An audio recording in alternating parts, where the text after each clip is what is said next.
Before life stiffened his shoulders and bent his spirit, Daniel Okafor was a man full of quiet joy. He lived in Surulere, in a small rented self-contained whose walls sometimes sweated in the heat and whose windows rattled during wind, but to him it felt like paradise. And the reason was simple. Amara lived there with him. They were newly married then, two young Lagos dreamers who believed that love was enough to outshine poverty. Daniel woke every morning with purpose, and Amara slept every night in the crook of his arm, her breath warm against his shoulder. Their laughter filled the tiny room, bouncing off the bare concrete floor like sunlight dancing on water.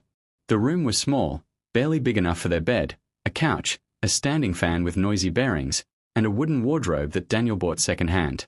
But the size didn't matter. What mattered was the life they were building inside it. Daniel worked as a factory supervisor in an agro-manufacturing plant. It wasn't a glamorous job, but it paid regularly, came with respect, and allowed him to take care of his wife. Every morning at 4:45 a.m., he woke gently, kissed Amara's forehead, whispered a prayer of gratitude, and slipped into the chilly bathroom to bathe with the water he had fetched the night before. He tried not to wake her. He loved the sight of her peaceful face, free from the hardness she would one day learn to wear. After dressing, he would put on the kettle, prepare tea, and write a small note for her beside the cup, a habit he carried from courtship. Rest well. Eat before work. I love you. Amara always smiled when she read them. She saved some inside a showbox beneath the bed. Back then, she adored him. She called him her king, her blessing, her answered prayer. She cooked his favorite meals on weekends, jollof rice with plantain, or okra soup with lumps of stockfish she bought from a friendly neighbor at a discount. Sometimes, when Daniel returned from work smelling of grease and sweat, she wrapped her arms around him anyway and said he smelled like hard work and love. Those were the days Daniel wished could last forever. When they were still in love, they had a tradition. Every last Saturday of the month, after Daniel received his salary, they walked hand in hand to a small eatery near Ojuelegba. It wasn't fancy. The chairs were plastic, the fan squeaked like a protesting bird, and the food was served on warm plates. But to them, it felt like a five-star restaurant. Daniel always ordered amala with uedu and goat meat. Amara preferred fried rice with chicken wings. They would eat slowly, talk about their future, and laugh about how they used buckets to regulate their shower because their rented apartment had only trickling water pressure. We will move to a bigger place soon, Daniel would say confidently. Maybe in Yaba. Or even Surulere Phase 2. Amara would giggle and tap his hand. My husband, I know you will make it happen. Her faith in him was beautiful. Pure. It made him feel capable of anything. Sometimes they took evening walks to breathe in the bustle of the neighborhood. Children playing football on dusty streets, women frying puff-puff, men trading jokes loudly at beer parlors. Life was hard, but it was a kind of hardness they believed they could shoulder together. They talked about children. A boy first, Daniel hoped. A girl first, Amara insisted. They even once argued jokingly about whose nose the baby would inherit. You have the bigger one, Amara teased. Daniel laughed. Better for smelling danger.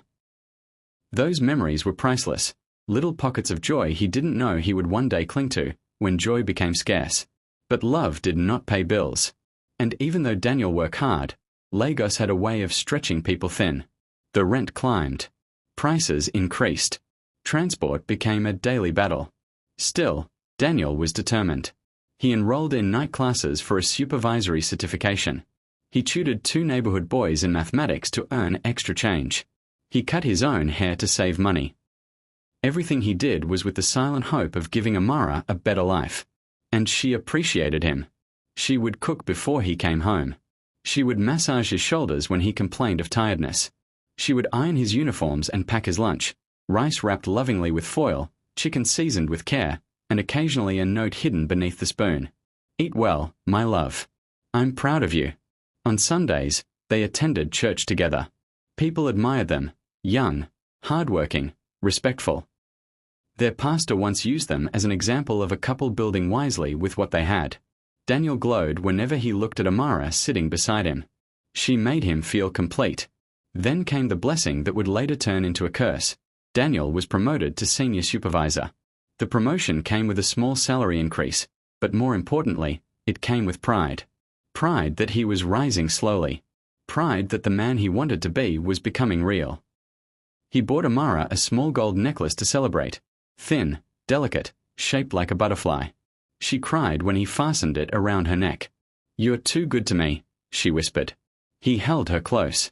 "You deserve everything, my love." Life was not perfect, but it was enough. If only it stayed that way. 5 months after his promotion, rumors began to spread in the factory. Whispers first, then low conversations, then louder discussions in the hallways. The company wasn't doing well. Production was dropping. Investors were pulling out. Machines were breaking down more frequently. Salaries came late twice. Daniel tried to ignore the signs. He was a positive man. He believed that if he worked hard, if he stayed loyal, everything would sort itself out. But Lagos reality doesn't bend for dreams. The day trouble entered his life, it arrived without thunder, quietly, like a thief. Daniel arrived at work early, expecting another busy day. Instead, he found groups of workers standing outside the factory gates. The air felt thick.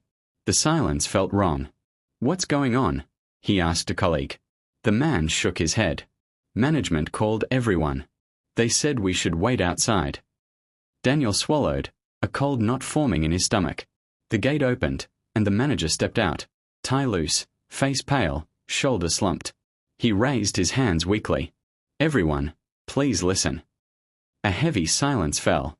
"The company is shutting down." Just like that. No build-up. No explanation deep enough to soften the blow.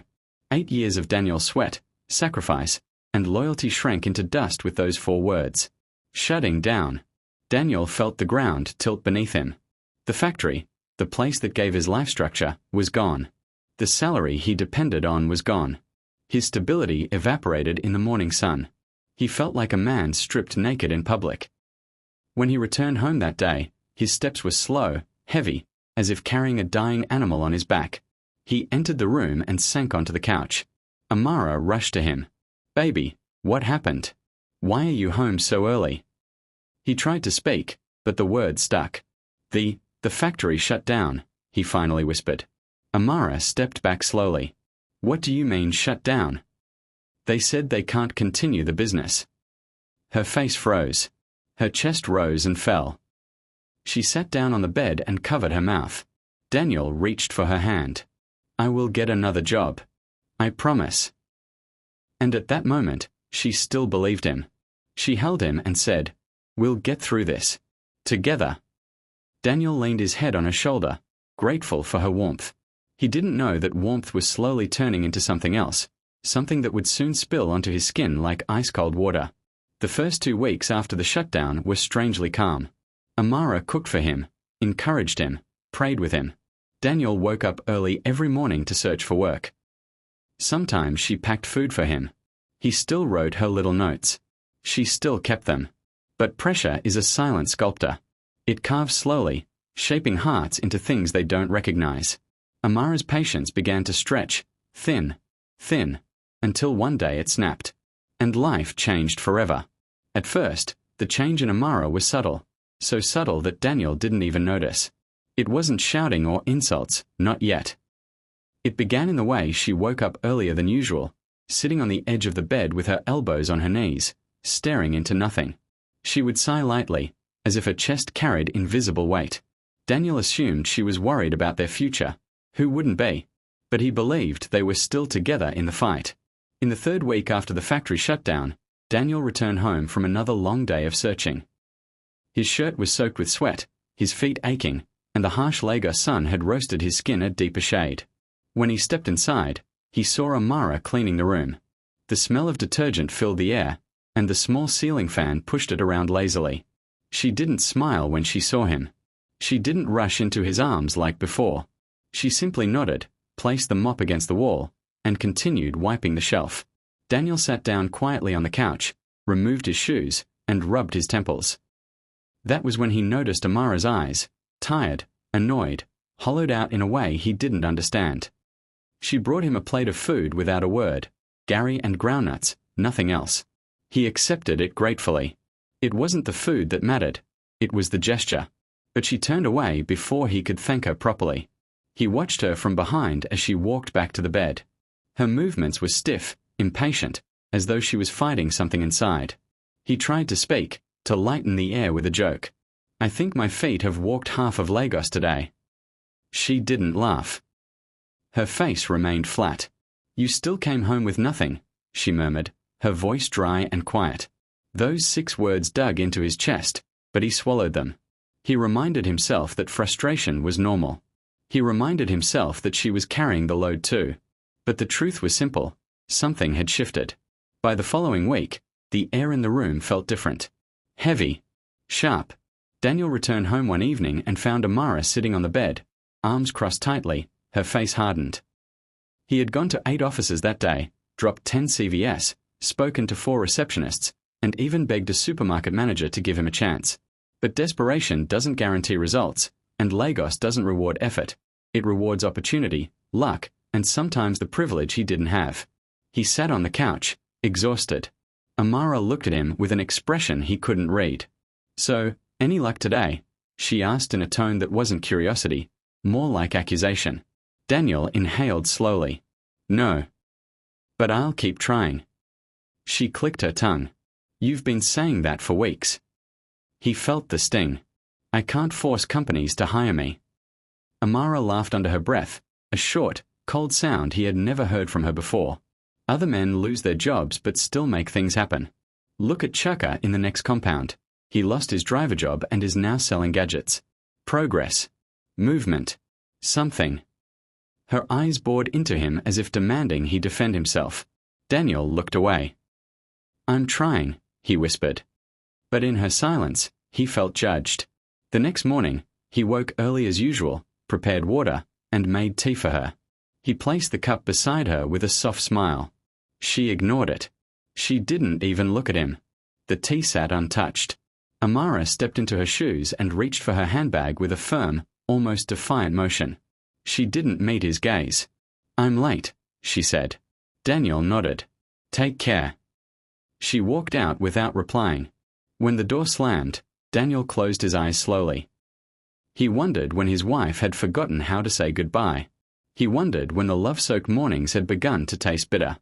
The descent was slow but painful. Every day Amara grew colder. The jokes they once shared evaporated. The late-night stories they used to tell each other dissolved into silence. She no longer waited for him to come home. She stopped cooking for him. She stopped ironing his clothes. She stopped touching his hand. She stopped sitting close to him. And Daniel, not knowing what else to do, kept searching for work, kept returning home with sweat and hope and disappointment. He clung to the memory of the woman he married, praying the softness would return. But life can reshape people faster than love can heal them. 2 months after the factory shut down, their home was no longer a home. It became a battlefield of quiet hostility. Daniel would open the door each evening and feel tension hit him like a wall. One particular evening, he returned soaked in rain. His clothes clung to him, heavy and cold. His shoes squished with water as he walked across the room. Amara sat on the bed scrolling through her phone. Daniel shivered and said gently, "Amara, can you pass me the towel?" Without looking up, she replied, "Use your shirt." His heart sank, not because of her words alone, but because of how easily she said them, like his comfort meant nothing. He dried himself with the shirt, squeezed out the water from his trousers, and hung them on the window bar. He sat on the couch quietly, gazing at the wall. Amara stood abruptly. "There's no food. Better find something for yourself." Daniel nodded slowly, his throat tight. "Okay." She grabbed her bed cover, pulled it over her body, and faced the wall. Daniel stared at the ceiling fan rotating irritably. Tears formed silently in his eyes, but he blinked them away. Men weren't supposed to cry. Men were supposed to endure. But endurance has a breaking point. The more she changed, the more he shrank inside. He walked differently now, slower, weighed down. His shoulders drooped. His once bright eyes dimmed. He spoke less, laughed less, slept less. His skinniness became more noticeable. His beard grew untrimmed. His clothes looked tired, just like him. People in the compound noticed. Neighbors who once admired the couple now whispered when Amara shouted at him in the evenings. Some shook their heads. Others pitied him silently. Amara didn't care. She spoke to him with sharp edges. She slammed doors. She banged pots. She accused him of laziness. She reminded him daily that she was paying the bills alone. Daniel apologized for things he didn't even do, hoping it would soften her. It didn't. Her heart had become a locked iron gate, and no apology or effort could open it. Then came the evening that broke him completely. It was humid. One of those Lagos nights when the air feels too thick to breathe. Daniel returned home early because he felt dizzy from the heat and from walking under the sun all day. He lay on the couch, his head pounding. He closed his eyes and tried to inhale slowly. Maybe if he rested a little, he could gather enough strength to make himself food. He never expected what happened next. Amara walked in holding a plastic bucket filled with cold water from the freezer. Her steps were heavy, purposeful. Her lips were curled, her eyes blazing with frustration. Daniel opened his eyes halfway, still lying down, unaware of the storm approaching. Amara stepped close, towering over him. Before he could sit up, before he could speak. Splash! Ice-cold water crashed onto his face, chest, arms, and legs. The shock jolted him, stealing his breath. The foam of the couch absorbed the water and sagged beneath him. The bucket slipped from his trembling fingers and hit the floor. The room went silent except for the dripping water falling rhythmically from his clothes. Amara's voice cut through the silence, sharp and piercing. Useless man. Get up and look for work. I didn't marry a weakling. Daniel sat up slowly, water pouring from his chin. His heart beat violently. Something ancient and primal surged through him. Hurt, betrayal, shame, anger. He stood abruptly, his hand rising instinctively. The moment froze. His hand trembled in the air. Amara stared at him with defiance, unafraid. His breathing grew shallow. His eyes stung. But something inside him, a voice, a memory, a quiet dignity, whispered for him not to cross that line. The anger drained from his arm. His hand fell to his side. He stepped back. His chest ached. His spirit bled. He walked past her, clothes dripping, heart shattering. He picked up his wet shirt and left the house.